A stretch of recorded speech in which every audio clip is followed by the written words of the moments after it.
आज की वीडियो के अंदर डिस्कस करने जा रहे हैं कंपोनेंट और डिविडेंडो को। कंपोनेंट और डिविडेंडो को बहुत ही आसान मेथड से सॉल्व करना आप लोगों को सिखाऊंगा कि हमारे पास अगर कोई इक्वेशन आ जाती है, जैसे ये आपके सामने इक्वेशन लिखी हुई है कि इसको हम कैसे कंपोनेंट और डिविडेंडो मेथड से सॉल्व कर सकते हैं। और ये मैट्रिक क्लास का एक कॉन्सेप्ट है, अक्सर पेपर के अंदर भी इसका एक क्वेश्चन आता है, तो इसको लाजमी समझिएगा कि कंपोनेंट और डिविडेंडो का क्वेश्चन हम लोग कैसे सॉल्व कर सकते हैं। ठीक है स्टूडेंट्स, अब कुछ स्टूडेंट्स इंटरेस्टेड होते हैं, वो डीप तक जाते हैं चीजों को समझने के लिए, तो उनके लिए एक वीडियो मैंने बनाई हुई है थ्योरम्स ऑफ प्रोपोर्शन। अब थ्योरम ऑफ प्रोपोर्शन में मैंने किस चीज की डिस्कशन की है? मैंने थ्योरम ऑफ प्रोपोर्शन में डिस्कस की है theorem of invertendo, theorem of alternendo, theorem of componendo, theorem of dividendo and last में आ जाएगा थ्योरम ऑफ कंपोनेंडो और डिविडेंडो।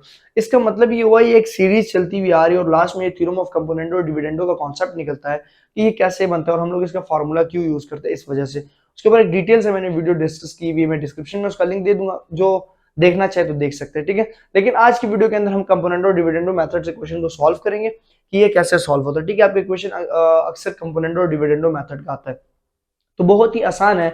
हमारे पास सिंपल क्या होता है कि A ratio B is equal to C ratio D. इसको हम लोग क्या करेंगे, इसमें प्लस बी करेंगे और माइनस बी करेंगे, प्लस डी करेंगे और माइनस डी करेंगे। मैं थ्योरम ऑफ कंपोनेंट और डिविडेंडो को लिखता हूं यहाँ पे, थ्योरम ऑफ सी कंपोनेंडो और डी डिविडेंडो। ठीक है, तो मैं कहता हूं कि ए रेशो बी बराबर है सी रेशो डी। इसका मतलब ये हुआ कि ये क्या है, हमारे पास ये ऊपर वाला ए है, ये बी है, और ये सी है और ये डी है।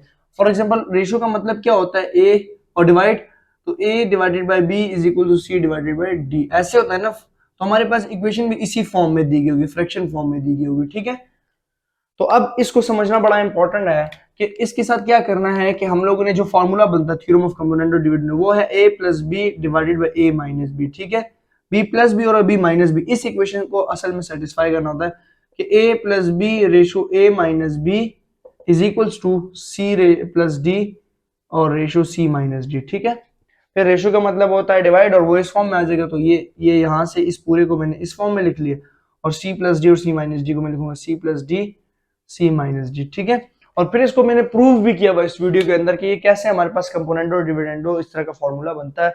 तो वो थ्योरम ऑफ प्रोपोर्शन जो आपका पेज नंबर आप देख भी सकते हैं 56 के अंदर, सॉरी 56 कह रहा हूँ, 58 के अंदर आप देख सकते हैं कि थ्योरम ऑफ प्रोपोर्शंस का कॉन्सेप्ट शुरू होता है और वहां से फिर हम आगे जाके इसकी इक्वेशंस को सॉल्व करते हैं। ठीक है, ये तो एक एग्जांपल के तौर पे आप लोगों को समझाया है, असल में ये फॉर्मूला यूज होगा। ठीक है, अगर आपके पास ये चीज लिखी हो तो आप इस तरह लिखेंगे, तो ये थ्योरम ऑफ कंपोनेंट और डिविडेंडो कहलाता है। सही है, अगर A ratio B A divided by B या ए रेशो बी लिखा हुआ है C ratio D, so you can write this a plus b divided by a minus b and c plus d divided by c minus d। so ये एक theorem of component और dividendo का concept है। तो अगर इसको हम यहाँ पे अप्लाई करना चाहे तो कैसे अप्लाई करेंगे, ये हमारे पास एक पूरी इक्वेशन दी गई है, तो आसान कॉन्सेप्ट है यार, इतना मुश्किल नहीं है। आपने क्या करना है कि सबसे पहले आपने यूजिंग थ्योरम ऑफ कंपोनेंट और वो लिख लेना। ठीक है, using theorem of componendo and dividendo. ठीक है, अब आपने क्या करना है कि ए को मतलब अपनी आसानी के लिए लिख लें कि ए मेरे पास है x प्लस 3 और प्लस x माइनस 3। ठीक है, ये a है। b मेरे पास है जी x प्लस 3 और माइनस x माइनस 3। ठीक है, c मेरे पास है जी 7 और d मेरे पास है जी 6। अब फॉर्मूला क्या कहता है, असल में फॉर्मूला कहता है कि a डिवाइडेड बाय b, मतलब a ratio b c ratio d को आप लिख सकते हैं, ये कंपोनेंट और डिविडेंडो का फॉर्मूला। ठीक है, ये क्या फॉर्मूला है, तो ये मैं यहाँ पे एक किस्म का लिख लेता हूँ, a plus B divided by a minus B, c plus D divided by c minus D. ठीक है, अब a की जगह उसकी वैल्यू पुट करेंगे तो यहाँ पे आ जाएगा x प्लस 3, ठीक है, प्लस a टोटल लिखना है। ठीक है, x माइनस 3 और फिर बीच में क्या है प्लस, ये a पुट किया सिर्फ मैंने। ठीक है, प्लस b की ये टोटल वैल्यू है तो ये लिखेंगे x plus 3 minus x minus 3 divided by फिर a माइनस बी, a की वैल्यू है ये x plus 3 plus x minus 3, ये a पूरा पुट किया माइनस है। ठीक है, ये माइनस b नजर आ रहा है। ठीक है, और b आ जाएगा जी x प्लस 3 और माइनस ये देखिए माइनस इसके साथ आया ना, माइनस नहीं था प्लस था, लेकिन ये माइनस इस माइनस को प्लस कर देगा। ठीक है, और ये आ जाएगा x माइनस 3। इसके बाद c प्लस डी, c है 7 और d है 6 और c 7 माइनस 6।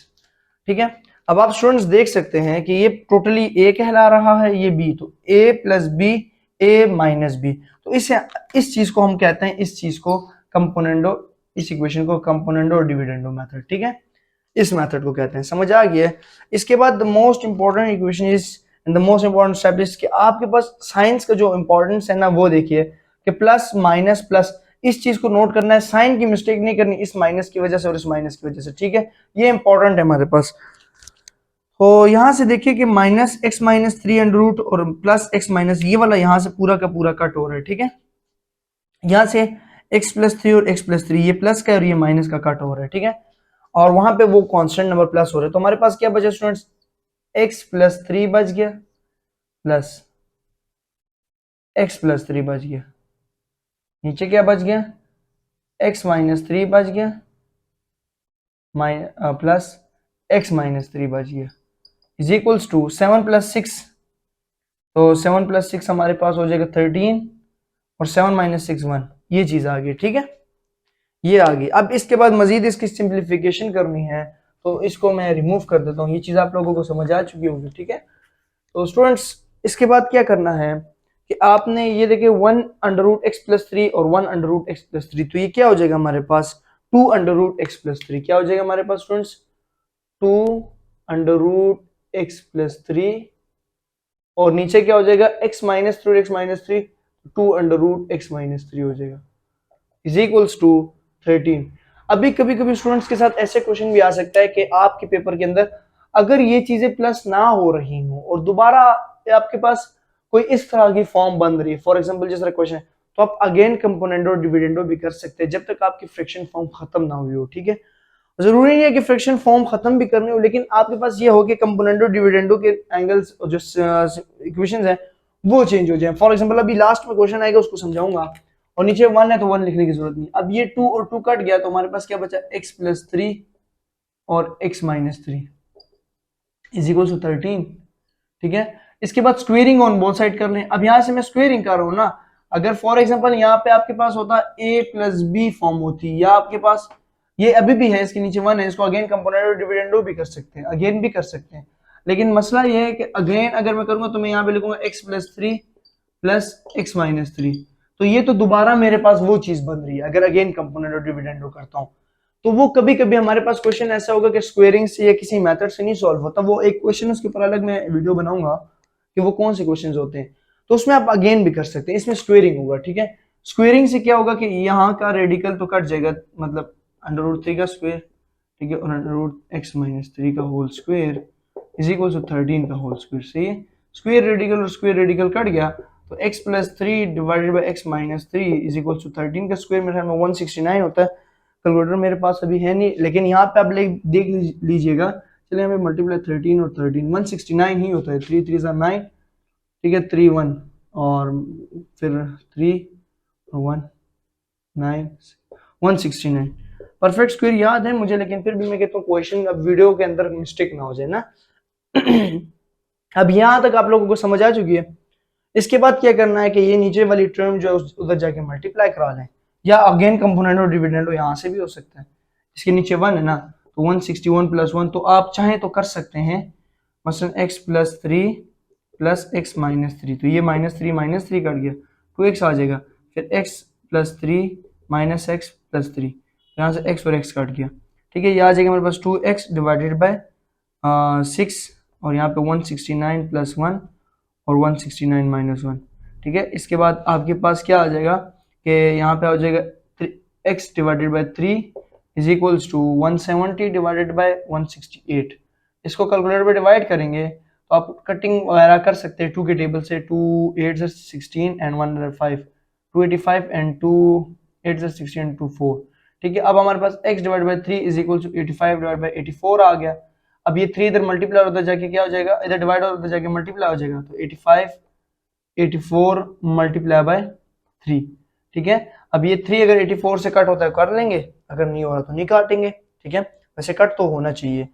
तो यहाँ पे आ जाएगा 3 1 जार 3 और 3 3 2 जार 6, ठीक है, और यहाँ से 2 वहाँ चला जाएगा 24, तो 24 पे टेबल जाता है जी, 3 का जाता है हमारे पास 18 होता है 6 और फिर 7 21 और 8 तो 8 आ जाएगा। तो x का जो मेरे पास आंसर आया वो आया जी 85 डिवाइड बाई 28, 85 डिवाइड बाई 28। ये था एक अगेन कंपोनेंडो डिविडेंडो, यहाँ से मैंने किया अगेन कंपोनेंडो डिविडेंडो मैंने किया। लेकिन अब कुछ स्टूडेंट्स इसके बाद ऐसा भी कर सकते हैं, इसको मैं रिमूव कर देता हूँ। कुछ स्टूडेंट इसके बाद ऐसा भी कर सकते हैं कि इसके बाद इसकी सिंप्लीफिकेशन कर दे, जैसे आप सिंपल सिंप्लीफिकेशन करते हैं, मसलन ये चीज था, यहाँ से ये इधर डिवाइड और उधर जाके क्या हो जाएगा मल्टीप्लाई x प्लस 3 169 और x माइनस 3, ठीक है, x प्लस 3 तो 169 x माइनस 169 मल्टीप्लाई बाय, तो स्टूडेंट्स में कैलकुलेटर लिया 169 को x से भी मल्टीप्लाई किया और 169 को हम 3 से भी मल्टीप्लाई कर सकते हैं, ठीक है। तो ये मेरे पास आ जाएगा 507, क्या आ गया 507। फिर इसके बाद मेरे पास x वाली एक साइड पर टर्म चेंज कर देते हैं और कांस्टेंट को दूसरी साइड, तो x minus 169x is equal to minus 507 minus 3, ठीक है। इसके बाद हमारे पास 1x है और माइनस 169x है, तो ये माइनस 168x आ जाएगा इज इक्वल्स टू, यहाँ पे माइनस 510 हो जाएगा, माइनस 510, ठीक है, 507 माइनस 3, ठीक है। आप कैलकुलेटर के ऊपर इसके कर सकते हैं, माइनस माइनस कट गया, x is equal to 510 divided by 168, इसे कैलकुलेटर के ऊपर डिवाइड कर देते हैं तो ये आ जाएगा 510 डिवाइडेड बाय 168, तो ये आ रहा है मेरे पास x is equals to 85 divide by 28, ये मेरे पास क्या आ गया आंसर आ गया। x का एक आंसर ये आया और x का जो ये पहले मैंने मेथड सिखाया वो था 85 डिवाइड बाय 28, x यहाँ का आंसर भी 85 डिवाइडेड बाय 28 आया था। तो देख सकते हैं अगर आप अगेन कंपोनेंडो डिविडेंडो करना चाहते हैं, आपके पास कोई फ्रैक्शन फॉर्म आ रही है, ठीक है, तो आप उसे इस तरह भी कर सकते हैं सॉल्व, और अगर आप चाहे तो आप x की वैल्यू एज इट इज भी फाइंड आउट कर सकते हैं। तो मैं दोबारा जरा सा आपको कॉन्सेप्ट क्लियर करूं कि जब आपके पास कोई भी फ्रैक्शन फॉर्म हो, कोई भी हमारे पास a divided by a ratio b की फॉर्म हो, किस चीज की फॉर्म हो a रेशो b की, तो आप किस तरह लिखेंगे a डिवाइडेड बाय b और इसको राइट कर सकते हैं a plus B divided by c plus sorry a minus b, ठीक है। ये मैं एक प्रूफ इसके अंदर मैं कर चुका हूँ, ठीक है, मेरे चैनल पे मौजूद, आप देख सकते हैं। फिर इसके बाद मैंने ये कंपोनेंडो डिविडेंडो के लिए एक फॉर्मूला वैल्यू आप लोगों की आसानी के लिए बताई कि ये मेरे पास c कहला रहा है, ये मेरे पास d कहला रहा है और ये पूरी वैल्यू मेरे पास a कहला रही है, इसी तरह ये पूरी वैल्यू मेरे पास a कहला रही है, ठीक है। यहां से आप लोगों का कॉन्सेप्ट क्लियर हो जाएगा, ये देख सकते हैं ये। फिर मैंने a प्लस बी, ये जो कंपोनेंडो डिविडेंडो का थ्योरम है ये वाला, ये यहाँ पे यूजिंग कंपोनेंडो डिविडेंडो थ्योरम जो है वो मैंने यूज करते हुए यहाँ से रिमूव हो गया वो, और ये चीज हमारे पास फिर आ गई, ठीक है, मतलब प्लस का माइनस के साथ कटिंग हो गया।